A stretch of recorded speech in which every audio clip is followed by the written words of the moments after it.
విద్యార్థి దశలో మనకుండే బాధ్యత విధానం వేరైనది.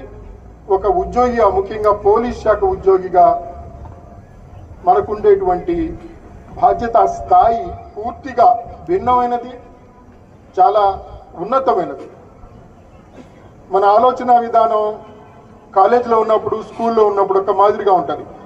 కానీ ఈ రోజున మీరు ప్రతిష్టాత్మకమైన ఒక పోలీస్ శాఖలో యూనిఫామ్ ధరిస్తూ ప్రజాసేవలో ఉండేటువంటి ప్రక్రియలో నలుగురికి కనపడుతూ ప్రభుత్వానికి ప్రతినిధిగా ఉంటూ మీరు ఎటువంటి చిన్న తప్పు చేసినా, చిన్న పొరపాటు చేసినా కూడా అది ఒక